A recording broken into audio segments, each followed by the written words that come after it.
Good morning everyone, welcome back to GK today. I hope आप सब बिल्कुल ठीक होंगे और आज हम डिस्कस करेंगे 4 जून के सबसे मोस्ट इम्पॉर्टेंट करंट अफेयर्स। चलिए अपने सेशन में स्टार्ट करते हैं। पहला क्वेश्चन है, recently where was the 6th meeting of India Japan joint working group on counter terrorism held. हाल ही में ये मीटिंग कहाँ पे हुई है, आपको ये बताना है।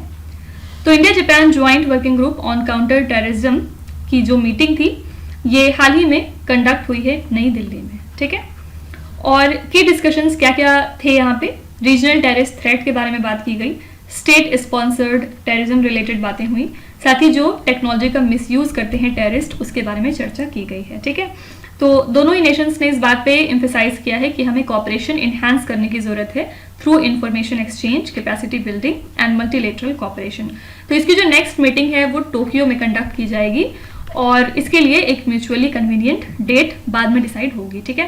तो अभी के लिए याद रखना है आपको कि India Japan joint working group on counter terrorism की ये जो मीटिंग थी ये 6वां एडिशन था इसका और इसके लिए वेन्यू था नई दिल्ली। अगली स्लाइड में चलिए कुछ मीट्स देखते हैं जो चर्चे में थे। पहला है, recently where was the 16th meeting of India UK joint working group on counter terrorism held. ये मीटिंग हाल ही में हुई है नई दिल्ली में। Recently, which country has hosted the 46th Antarctic Treaty Consultative Meeting in Kochi? इसके लिए वेन्यू कौन सी जगह थी, India, okay. Recently, where was the 3rd Eminent Persons Meeting of BIMSTEC held? इसके लिए जो 3rd Eminent Persons Meeting थी वेन्यू था इसके लिए Dhaka. Recently, where was the 10th meeting of the Memory of the World Committee for Asia and the Pacific held? इसके लिए कौन सी जगह वेन्यू था, आंसर हो जाएगा उलान बातर, ठीक है। उलान बातर कहाँ पे है, मंगोलिया कंट्री में, फाइन। अच्छा, उलान बातर से आपको तुरंत याद आना चाहिए कि ये वेन्यू था एक और मीटिंग के लिए। कौन सी मीटिंग थी, 12th India Mongolia joint working group meeting on defence. आपसे अगर पूछा जाए कि 12th India Mongolia joint working group on defence के लिए कौन सी जगह वेन्यू था, तो आंसर हो जाएगा उलान बातर, ठीक है। Recently, where was the 4th joint committee meeting for the review of Asia and India trade in goods agreement held? इसके लिए वेन्यू कौन सी जगह है, मलेशिया, ठीक है। नेक्स्ट है, recently which country has launched its first space agency and plans to make a Mars landing by the end of 2045। कौन सी कंट्री है जिसने पहली बार अपनी एक स्पेस एजेंसी लॉन्च करी है जिसके बाद इनका प्लान है कि 2045 तक ये मार्स के ऊपर लैंड करेंगे। आंसर है यहाँ पे B option, South Korea. South Korea का प्लान है कि वो मार्स पे अपना स्पेसक्राफ्ट लॉन्च करेंगे या लैंड कराएंगे बाय द एंड ऑफ 2045। इसके लिए 100 ट्रिलियन वन ये इन्वेस्ट कर रहे हैं। इसको अगर हम डॉलर्स में देखें तो 72.6 बिलियन डॉलर्स इन्वेस्ट कर रहे हैं, ठीक है। तो यहाँ के प्रेसिडेंट कौन है, यून सुक योल। इन्होंने इस लॉन्च को अनाउंस किया at the KASA Korea Aerospace Administration, जिसका पर्पस है कि साउथ कोरिया को बूस्ट किया जाए या इंक्लूड कराया जाए into the top 5 space powers. तो कासा एरोस्पेस इंडस्ट्री को हेल्प करेगा और इनका जो पहला ल्यूनार लैंडर है इसको प्लान किया गया है 2032 के लिए। साउथ कोरिया इसके अलावा 3 और स्पेस लॉन्चेस कंडक्ट करेगा बाय द एंड ऑफ 2027, ठीक है। तो यहाँ पे साउथ कोरिया ने डिसाइड किया है कि वो पहली बार अपनी एक स्पेस एजेंसी लॉन्च करेंगे और इसका टारगेट क्या है यहाँ पे कि हम मार्स पे अपने कदम जमाएंगे बाय द एंड ऑफ 2045। आइए कुछ इंटरनेशनल करंट अफेयर्स देखते हैं। पहला क्वेश्चन है यहाँ पे, recently which country launched the multi mission communication satellite. हाल ही में किस कंट्री ने लॉन्च किया है अपना multi mission communication satellite, answer is Pakistan, ठीक है। इन्होंने लॉन्च किया इसको फ्रॉम चाइना के शीचैंग सैटेलाइट लॉन्च सेंटर से और ये पार्ट है पाकिस्तान के नेशनल स्पेस प्रोग्राम 2047 का। ये जो सैटेलाइट है इसका पर्पस क्या है, इंटरनेट कनेक्टिविटी को इन्हांस करना, TV broadcast, cellular phones, broadband, e commerce, e governance को बढ़ाना पाकिस्तान में। और कुछ दिनों पहले अगर आपको याद हो तो पाकिस्तान ने अपना एक मिनी सैटेलाइट लॉन्च किया था जिसका नाम इन्होंने रखा था iCube कमर, राइट। और किसकी हेल्प से लॉन्च किया था, चाइना के चैंग 6 ल्यूनार मिशन की हेल्प से। प्रीवियस इनके स्पेस एसेट्स क्या क्या हैं, जैसे कि पाकसैट 1R है, PRSS-1 है, पाकटेस 1A है और इसके अलावा iCube कमर है, ठीक है। तो यहाँ पे याद रखिएगा पाकिस्तान ने लॉन्च किया अपना मल्टी मिशन कम्युनिकेशन सैटेलाइट हाल फिलहाल। Recently which country has placed $135 million help to Moldova country to counter the Russian influence. Russia के इन्फ्लुएंस को काउंटर करने के लिए यूएस कंट्री ने डिसाइड किया है कि $135 मिलियन हेल्प वो प्रोवाइड करेंगे मोल्डोवा कंट्री को, ठीक है। मोल्डोवा की बात करें तो ये एक लैंडलॉक्ड कंट्री है। In the north eastern Balkan reason of Europe, जहाँ पे इसके बॉर्डर में यूक्रेन और रोमानिया जैसी कंट्रीज आती हैं। और इसके अलावा मोल्डोवा में अगर हम मौसम की बात करें तो यहाँ पे मॉडरेट विंटर्स होते हैं और वार्म समर्स होते हैं, और इसमें नेचुरल रिसोर्सेज ये पजेस करता है like lignite and phosphorites, gypsum and limestone. ठीक है, तो यहाँ पे यूएस ने डिसाइड किया है कि वो इतना अमाउंट मोल्डोवा कंट्री को देंगे ताकि वो रशिया के इन्फ्लुएंस को काउंटर कर सके। Recently, the researchers of which country developed a tiny wooden satellite named as LignoSat. LignoSat एक wooden satellite है जिसको पहली बार लॉन्च किया है जापान ने। ठीक है, लॉन्च नहीं किया, एक्चुअली डेवलप किया है, इसको लॉन्च ये बाद में करेंगे।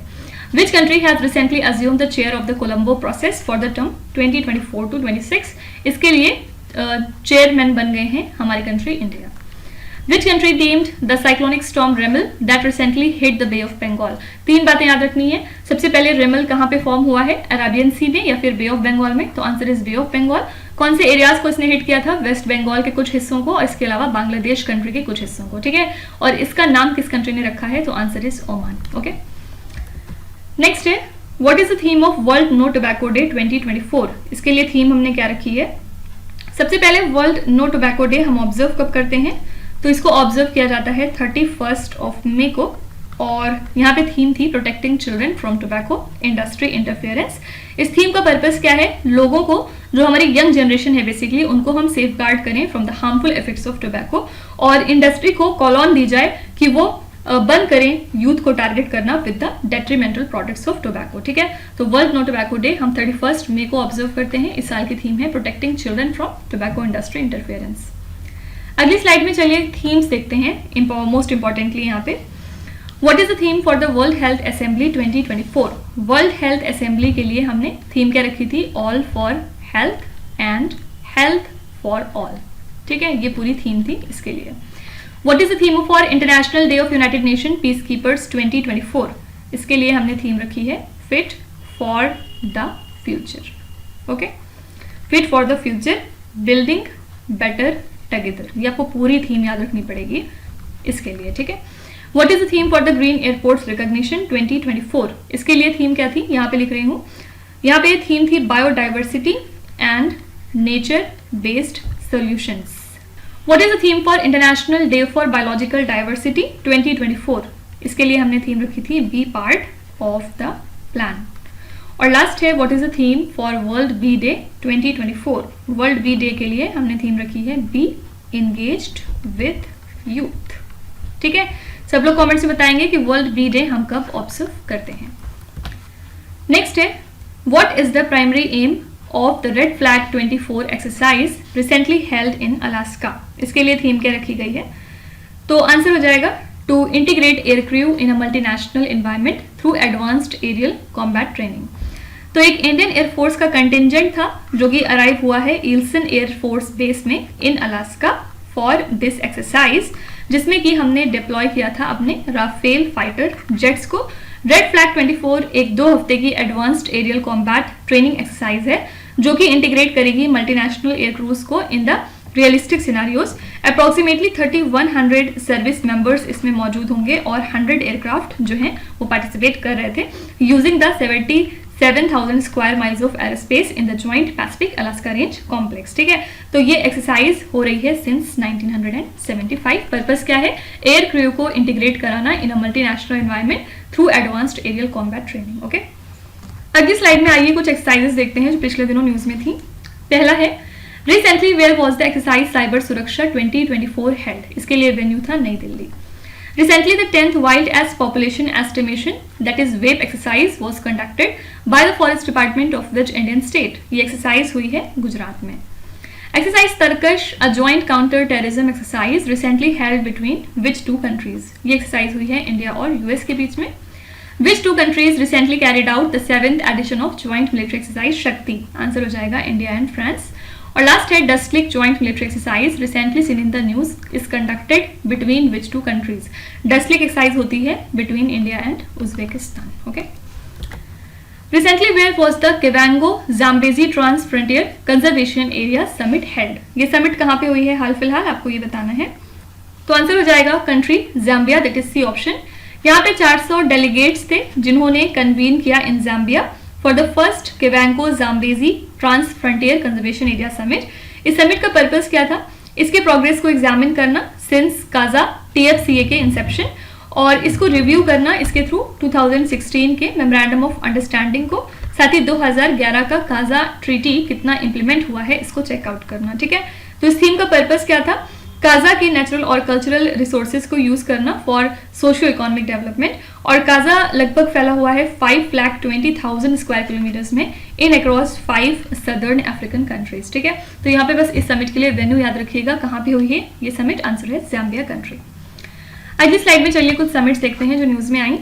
पहला है recently where was the inaugural summit on clean cooking in Africa held. ये समिट हाल ही में कंडक्ट हुई है, कहाँ पे? पेरिस सिटी में। ठीक है, recently where was the world future energy summit 2024 organised? Your answer is Abu Dhabi. Recently where was the first nuclear energy summit held? Answer is Brussels in the country Belgium. Recently which country hosted the third summit for democracy? Answer is South Korea.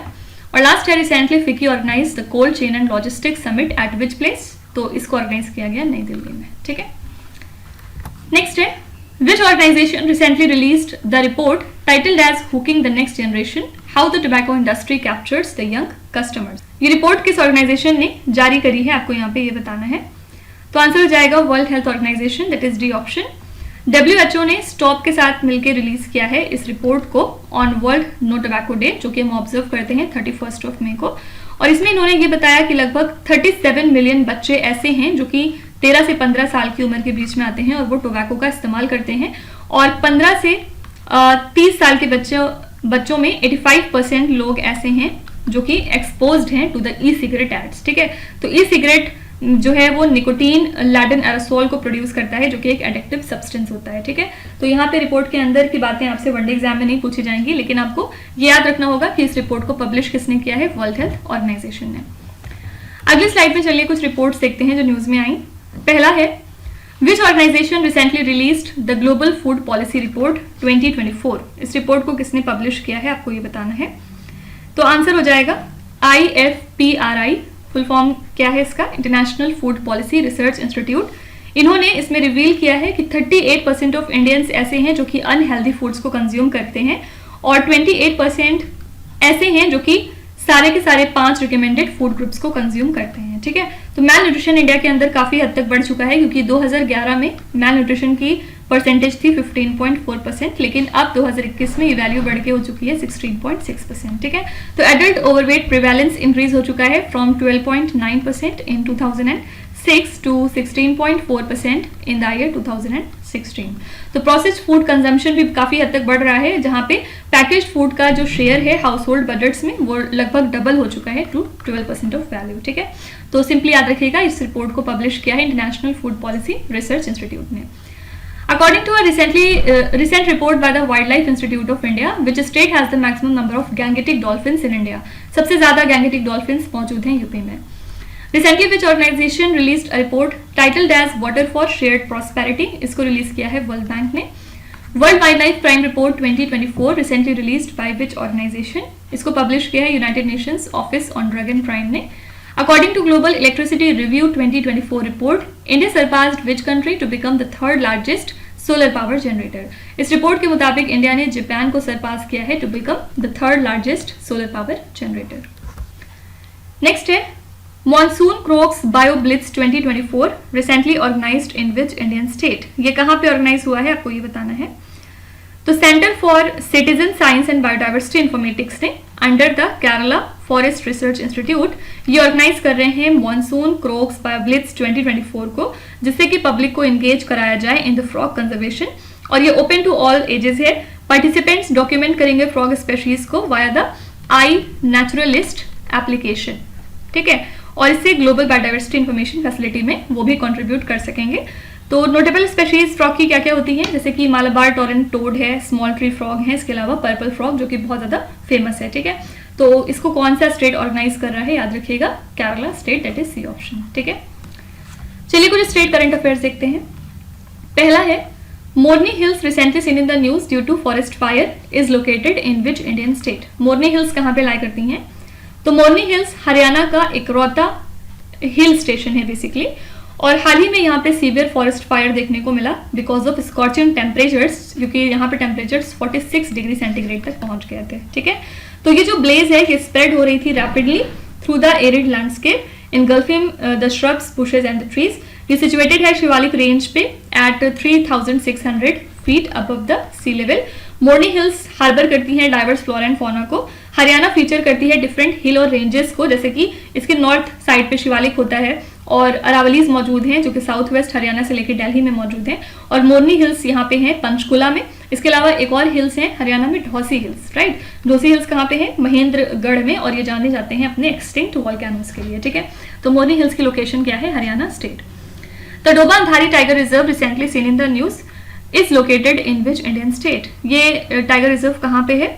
तो answer हो जाएगा Maharashtra state. ठीक है, तो यहाँ पे एक tiger reserve किस वजह से न्यूज में आया? क्योंकि 32 इयर्स की एक वुमेन थी जिनको कि एक टाइगर ने किल किया in the buffer zone of Tadoba Andhari tiger reserve, इसी वजह से न्यूज में आ गया था। तो ये लार्जेस्ट और ओल्डेस्ट टाइगर रिजर्व है महाराष्ट्र का, जो कि कवर करता है 625 स्क्वायर किलोमीटर्स का एरिया, और इसमें इंक्लूडेड है Tadoba national park and Andhari wild life sanctuary. तो ये फीचर करते हैं southern tropical dry deciduous vegetation को और वाइल्ड लाइफ को इंपॉर्टेंट, जैसे कि tigers, leopards and sloth bears वगैरह। इस रिजर्व में कॉरिडोर लिंकेजेस मौजूद हैं विद अदर टाइगर रिजर्व्स, और इसमें डाइवर्स फ्लोरा एंड फौना होता है। ठीक है, तो तडोबा अंधारी टाइगर रिजर्व की लोकेशन है Maharashtra. Recently where was the 4th international conference on small island developing states held? इसके लिए वेन्यू कौन सी जगह थी? तो your answer is Antigua and Barbuda. Rajaji tiger reserve recently seen in the news is located in which Indian state? ये tiger reserve है उत्तराखंड में। Ghughua national fossils park recently seen in the news is located in which Indian state? ये national park है मध्य प्रदेश में। ठीक है, which country recently introduce the 1 person 1 file mass surveillance programme? किस country ने हाल ही में इस प्रोग्राम को लॉन्च किया है? Your answer is China country, that is A option. China ने इंट्रोड्यूस कराया 1 person 1 file mass surveillance programme को। पर्पज है यहाँ पे फेशियल रिकॉग्निशन कैमरा डिप्लॉयमेंट को ट्रिपल करना, और इसके अलावा एक्सटेंसिव पर्सनल डेटा को कंपाइल करना ऑन द रेसिडेंट्स। ठीक है, तो ये रिफ्लेक्ट करता है चाइना के पुश को फॉर कॉम्प्रिहेंसिव डिजिटल सेंसरशिप, जिससे कि एक परवेसिव डिजिटल रिकॉर्ड क्रिएट किया जाएगा सभी के सभी सिटीजन का। इस इनिशिएटिव के थ्रू इंडिविजुअल के रिलेशनशिप्स एनकोड हो सकेंगे, एक्टिविटीज और उनके बिहेवियर्स को चेकआउट किया जा सकेगा। ठीक है, तो यहाँ पे 1 person 1 file mass surveillance programme को इंट्रोड्यूस या लॉन्च कराया है चाइना कंट्री ने। आइए कुछ इनिशिएटिव्स देखते हैं। पहला है business responsibility and sustainability reporting initiative recently seen in the news has been introduced by which organisation? इसको हाल ही में इंट्रोड्यूस कराया है सेबी ने। GSAP skills platform recently seen in the news is an initiative of which organisation? ये platform है IUCN का, international union for conservation of nature. Recently which state launch the school on wheels initiative? इसको launch किया है Manipur state ने। 1 vehicle 1 FASTag initiative recently seen in the news is launched by which organisation? ये initiative है national highways authority of India का। और last है which Indian government departments are involve in the crackdown on fraudulent SMS under the Sanchar Saathi initiative recently seen in the news? तो इसके लिए कौन कौन से डिपार्टमेंट्स इन्वॉल्व थी? Department of telecommunication and ministry of home affairs. ठीक है, नेक्स्ट है which organisation recently launch the India's first electric vehicle index? कौन सी ऑर्गेनाइजेशन है जिसने लॉन्च किया इंडिया का पहला electric vehicle index? Answer is B option, national stock exchange. ठीक है, इन्होंने इंट्रोड्यूस कराया है इंडिया का पहला इलेक्ट्रिक व्हीकल इंडेक्स। इसका नाम इन्होंने रखा है Nifty EV and new age automotive index. इसके थ्रू कंपनीज को मॉनिटर किया जाएगा with in the EV ecosystem, और ऐसे कंपनीज जो कि डेवलप कर रही हैं नई एज की ऑटोमोटिव टेक्नोलॉजीज को। ठीक है, तो इसके लिए बेस डेट ली गई है 2 अप्रैल 2018 और वैल्यू ली गई है 1000। इसमें स्टॉक्स इंक्लूड होंगे फ्रॉम द निफ्टी 500। ये इंडेक्स अंडरगो करती है सेमी एनुअल रिकॉन्स्टिट्यूशन को और क्वार्टरली रिबैलेंसिंग को। ठीक है, तो इंडिया का पहला इलेक्ट्रिक व्हीकल इंडेक्स लॉन्च किया है नेशनल स्टॉक एक्सचेंज ने। चलिए कुछ करंट अफेयर्स देखते हैं रिगार्डिंग फर्स्ट इन न्यूज। पहला क्वेश्चन है recently which country has launched its first space agency and plans to make a Mars landing by 2045? ये क्वेश्चन हमने इसी सेशन में डिस्कस किया है और यहाँ पे आंसर है south Korea. Which Indian mountaineer has recently made history by becoming the first person to scale the Mount Everest and Mount Lhotse twice in one season? इनका नाम है मिस्टर सत्यदीप गुप्ता। ठीक है, ये इंडिया के पहले माउंटेनियर बन चुके हैं जिन्होंने स्केल किया है माउंट एवरेस्ट और माउंट लॉट्से को twice in one season. Recently, which airport has made history by becoming the first airport in India to achieve the zero waste to landfill accolade? ये है Thiruvananthapuram international airport. Recently, which Indian created history by becoming the first Indian space tourist? इनका नाम है गोपी थोताकुरा. गोपी थोताकुरा पहले India के space tourist बन चुके हैं. Recently, which organization has appointed David Salvagnini as its first chief AI officer? Answer is NASA. ठीक है. Last question है. Recently, LMI Helena has been appointed as the Prime Minister of which country? हाल ही में कौन सी country के लिए prime minister बन चुके हैं? आंसर हो जाएगा चैड कंट्री. ठीक है. तो इन्होंने रिप्लेस कर दिया है सुसेस मासरा को, जो कि पहले यहाँ के प्राइम मिनिस्टर हुआ करते थे. इनका हाल ही में रेजिग्नेशन हो चुका है. और जो अब अलमाई हेलेना की अपॉइंटमेंट है, इससे उम्मीद जगाई जा रही है कि जो एडमिनिस्ट्रेशन की अथॉरिटी है वो मजबूत हो जाएगी. लेकिन ऑपोजिशन का कहना यह है कि यहाँ पे एक क्लैन की लगातार कंट्रोल चल रही है इस कंट्री में, कुछ इस तरह की बातें. लेकिन जो भी है, चैड का जो पॉलिटिकल लैंडस्केप है वो डेफिनेटली चेंज होगा इससे. ठीक है. तो अब चैड कंट्री के नए प्राइम मिनिस्टर बन चुके हैं अलमाई हेलेना. आइए कुछ रिसेंट अपॉइंटमेंट्स देखते हैं. Recently, who has been appointed as the chairperson of the Committee A at 77th World Health Assembly? 77th World Health Assembly में हाल ही में कमिटी A के चेयरमैन बन चुके हैं मिस्टर अपूर्वा चंद्रा. इनका नाम जरूर याद रखिएगा. ठीक है. Recently, who has been appointed as the president of the Confederation of Indian Industry for the term 2024 to 2025? Answer हो जाएगा Sanjeev Puri. Recently, Ida Shisha Nongrang has been appointed as the first woman DGP of which Indian state? ये बन चुकी हैं पहली woman DGP Meghalaya state की. Recently, Mikhail Mishustin has been reappointed as the Prime Minister of which country? ये बन गए हैं एक बार फिर से प्राइम मिनिस्टर रशिया के लिए. Recently, who has been appointed as secretary at director level in the National Jute Board, Kolkata, under the Ministry of Textile? Answer हो जाएगा यहाँ पे मिस्टर शशि भूषण सिंह. ठीक है. शशि भूषण सिंह बन चुके हैं secretary at director level in the national jute board. तो इसी के साथ हमने आज के सभी इंपॉर्टेंट करंट अफेयर्स कवर कर लिए.